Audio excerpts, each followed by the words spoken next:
అంటే మామూలుగా భార్యాభర్తలు గొడవ అనుకోండి. హ్మ్. భర్తని భార్య తిడుతూ ఉంటది. హ్మ్. భర్త కొట్టాడు భార్యని.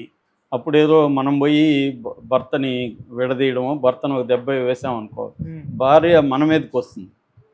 నేను కొడితే నేను కొట్టాలా? తిడితే నేను కొట్టాలా? నీకేంరా సంబంధం? అలాగా రాధాకృష్ణ తిడితే నేను విమర్శించాలి తెలుగుదేశాన్ని.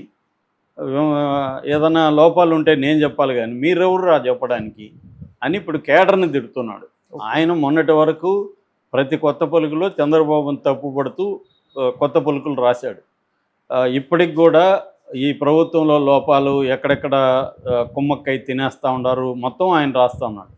అసలు అధికారులకు ఇంపార్టెన్స్ ఇస్తున్నాడని చంద్రబాబు పాత పద్ధతుల్లోనే ఉన్నాడని విమర్శిస్తూనే ఉన్నాడు రాధాకృష్ణ గాని, ఆయన పేపర్ గాని.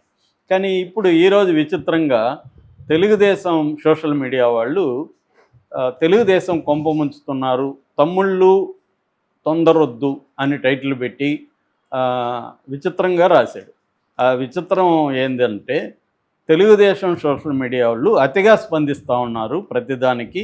దీనివల్ల మళ్ళీ జగన్ వచ్చే ప్రమాదం ఉంది. జగన్ రాకుండా చూసుకోవాలి. పవన్ కళ్యాణ్ అన్నాడు కదా, 15 ఏళ్ళు మేమే పరిపాలిస్తామని. దానికన్నా విలువ ఇవ్వాలి కదా మీరు అని చాలా తీవ్రంగా తెలుగుదేశం సోషల్ మీడియా మీద. ప్రతి రాష్ట్రంలో సోషల్ మీడియాలు అన్ని పార్టీలకు ఉంటాయి. కానీ ఇటువంటి విడ్డూరం ఎక్కడా లేదు. అధికారంలో ఉన్న పార్టీకి సంబంధించిన సోషల్ మీడియాలు ఇట్లా విమర్శించడం నేను ఎక్కడా చూడలేదు. ఇలా ఆయన సడన్గా ప్లేట్ ఫిరాయించాడు. దీనికి ప్రధాన కారణం ఏంటంటే ఈ మధ్య తెలుగుదేశం సోషల్ మీడియాలో మేధావులు, అఫిషియల్ సోషల్ మీడియా వేరు, 2 రకాలుగా ఉంటాయి. ఎప్పుడైనా ఏ పార్టీకి సోషల్ మీడియా అనేది 2 రకాలుగా ఉంటుంది. ఒకటి అఫిషియల్గా వాళ్ళే పెట్టుకుంటారు. ఒక వేల మందిని తెలుగుదేశం కూడా అఫిషియల్గా ఇక్కడే మన హైదరాబాద్లో వాళ్ళ టీడీపీ ఆఫీస్కి వెళ్తే మనకు ఒక 600-700 మంది కనిపిస్తారు. ఓకే. ప్రొఫెషనల్గా పనిచేసేవాళ్ళు. వాళ్ళ పని ఏంటంటే తెలుగుదేశాన్ని ఆకాశానికి ఎత్తడం, వైసీపీని తిట్టడం, అవసరమైనప్పుడు పవన్ కళ్యాణ్ మీద కూడా నెగిటివ్గా చేయడం, ఇటువంటి కార్యక్రమాలు వాళ్ళకు ఉంటాయి. దాన్ని అఫిషియల్గా చేస్తుంటారు. ఇది కాకుండా తెలుగుదేశం మీద ప్రేమ, జగన్ మీద తీవ్ర ద్వేషము, చంద్రబాబు మీద ప్రేమ ఉన్న చాలామంది మేధావులు ఉంటారు, జర్నలిస్టులు ఉంటారు, వివిధ రంగాల్లో ఉండేవాళ్ళు ఉంటారు. క్రెడిబిలిటీ ఉంటుంది. వీళ్ళు ఏంటంటే చదువుకున్నోళ్ళు, మేధావులు, వీళ్ళు ఏదైనా పెట్టారంటే కొంత నమ్మచ్చు అన్నట్టుగా ఉంటుంది. అలాంటి వాళ్ళందరూ కూడా ఏమనుకున్నారంటే జగన్ 5 ఏళ్లలో చాలా ఘోరమైన అరాచక పాలన చేశాడు, ప్రజలకి డబ్బులు ఇవ్వడం తప్ప ఇంకేమీ చేయలేదు, పైగా కక్షగట్టి కమ్మా సెక్షన్ని తెలుగుదేశం వాళ్ళని కక్షగట్టి కొంతమంది మీద ఇచ్చేశాడు. మొత్తంగా ఒక అరాచకమైన రౌడీ పాలన జరిగింది. ఇది తెలుగుదేశం వస్తే మారుతుంది, తెలుగుదేశంలో బ్రహ్మాండంగా అభివృద్ధి జరుగుతుంది, చంద్రబాబు విజనరీ నాయకుడు, ఇవన్నీ వీళ్ళు నమ్మారు. నమ్మి నిజంగా నమ్మారా అనేది కూడా ఒక డౌట్ అనుకో నాకు. బట్ కొంతమంది నమ్మారు, కొంతమంది నమ్మినా నమ్మకపోయినా జగన్ పట్ల ద్వేషం అనేది వాళ్ళకి ఎక్కువ కాబట్టి చంద్రబాబు రావాలని కోరుకున్నారు. వాళ్ళందరూ జగన్ మీద కూడా గతంలో విపరీతంగా పోస్టులు పెట్టినారు. ఆ పోస్టులు కూడా చాలా ఉపయోగపడింది జగన్కి యాంటీగా వేవ్ని క్రియేట్ చేయడానికి. ఇప్పుడు వాళ్ళు ఏం చేస్తున్నారంటే వాళ్ళు ప్రతి పోస్టు చంద్రబాబును విమర్శించట్లేదు. చంద్రబాబు ఫర్ ఎగ్జాంపుల్ మొన్న పెట్టుబడులు తేవడానికి దావోస్ వెళ్ళినప్పుడు చంద్రబాబుని, లోకేష్ని బ్రహ్మాండంగా పొగుడుతూ వీళ్ళే పోస్టులు పెట్టారు. ఓకే. మరి అయితే వాళ్ళే స్పెసిఫిక్గా కొన్ని సంఘటనలు జరుగుతున్నప్పుడు ముఖ్యంగా ఎమ్మెల్యేలు 164 మంది ఎమ్మెల్యేలు ఈ కూటమికి ఉన్నారు. వీళ్ళల్లో 80 మంది కొత్త వాళ్ళు ఉన్నారు. ఈ కొత్త వాళ్ళైనా పాత వాళ్ళైనా విపరీతంగా డబ్బులు అనేవి తినేస్తున్నారు. కరప్షన్ అనేది బీభత్సంగా జరుగుతుంది ఎమ్మెల్యే స్థాయిలో ఎక్కడ చూసినా. అంటే ఇసుక, ల్యాండు, గ్రావెల్లు, తర్వాత సారా, మద్యం, అందులో 10 ఎకరాలు పక్కకు పెట్టమ్మా నాకు కావాలన్నంట. కొన్నతను చంద్రబాబు దగ్గరికి, లోకేష్ దగ్గరికి తీసుకెళ్ళాడు విషయాన్ని, కానీ సాల్వ్ కాల సమస్య. అట్లాగే ఇంకొక ఫ్రెండ్ ఇంకొక దగ్గర కేబుల్ వ్యాపారం చేస్తుంటే నెలకు 30 లక్షలు నాకు ఇవ్వాలని, ఆ కేబుల్ వ్యాపారం చేసే అతను తెలుగుదేశం వాడే, ఎమ్మెల్యేను తెలుగుదేశం వాడే. అంటే డబ్బుల దగ్గర అదేదో అంటారు కదా, వంకాయ తోటకాడు ఎక్కడైనా బావు కానీ వంకాయ తోటకాడు బావు కాదని సామెత ఉంది.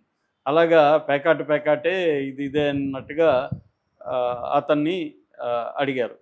అతను చివరికి అతను కూడా సీఎం దాకా వెళ్ళాడు, లోకేష్ దాకా వెళ్ళాడు, పని కాల. ఫైనల్‌గా ఏమైంది? ఇక్కడ హరీష్ రావు ద్వారా ఆ ఎమ్మెల్యేని బెదిరించగలిగాడు. ఎందుకంటే ఆ ఎమ్మెల్యేకి ఆస్తులు ఇక్కడున్నాయి. అప్పుడు వాడు తగ్గాడు. అంటే ఈ స్థాయిలో అతను చెప్తున్నది ఏమంటే, మా ఎమ్మెల్యే ఎలాగ ఉన్నాడంటే సార్, మటన్ కొట్టోడి దగ్గర కూడా మంత్లీ వచ్చేయాలి. మటన్ కొట్టు నుంచి కూడా మంత్లీ కమిషన్ వచ్చేస్తుంది. అట్లా ఉన్నాడు సార్ అని చెప్తున్నాడు.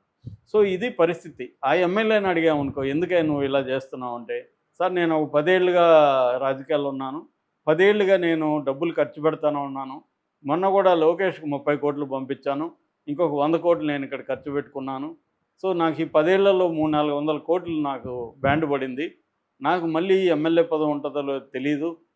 ఎన్నికలు ముందు వస్తాయి అంటున్నారు. నేను ఉన్న రోజుల లోపల 300, 400 కోట్లు సంపాదించుకోవాలి కదా సార్ అని అతను అంటున్నాడు.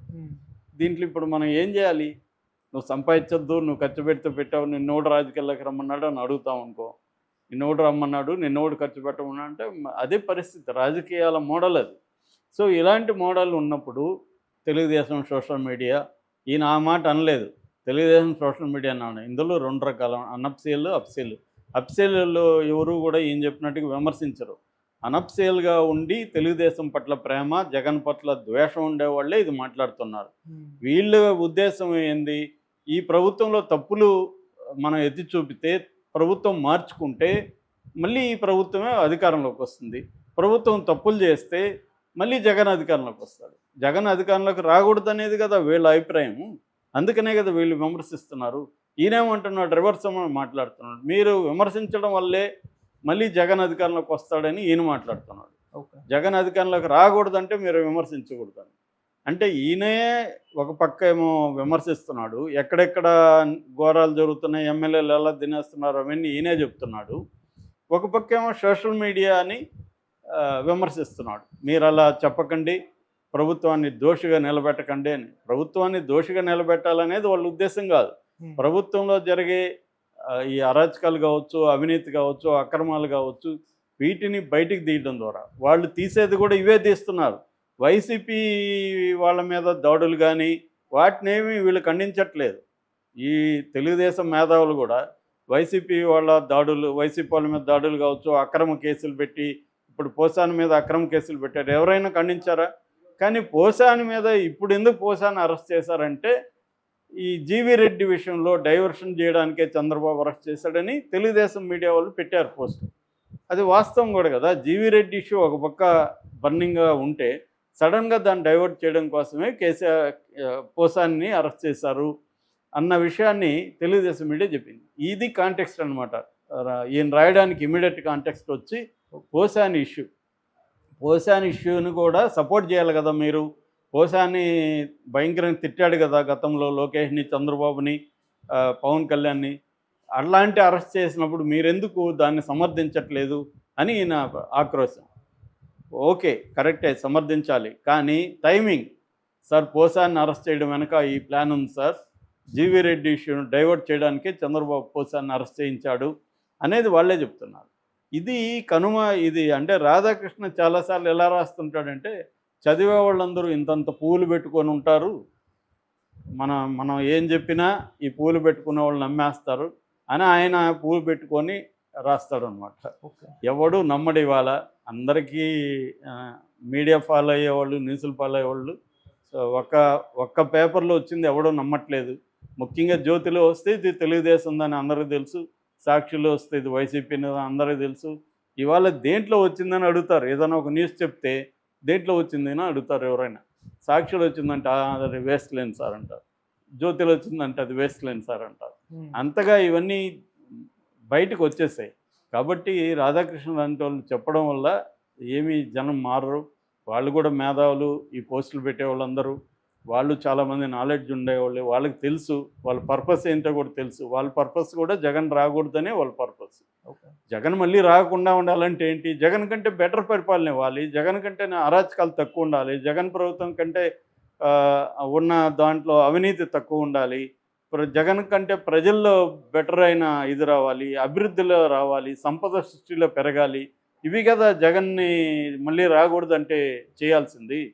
అది వదిలేసి మేము అరాచకాలు చేస్తాం, అక్రమాలు చేస్తాం, మాకు తెలుగుదేశం వాడైనా పర్వాలేదు వాళ్ళ దగ్గర డబ్బులు లాగుతాం అన్న పద్ధతిలో ఎమ్మెల్యేలు వీళ్ళంతా వ్యవహరిస్తూ ఉంటే దీన్ని చూసి చూడనట్టు చంద్రబాబు లోకేష్లు వెళ్తూ పవన్ కళ్యాణ్ ఏమో ఆ బట్టలు వేసుకొని కాషాయమో అది కాకుండా ఒక విచిత్రమైన బట్టలు వేసుకొని ఈయన పైగా ప్రజాబాహుల్యంలోకి తీసుకెళ్లాలా జగన్ రాకూడదని అంటున్నాడు.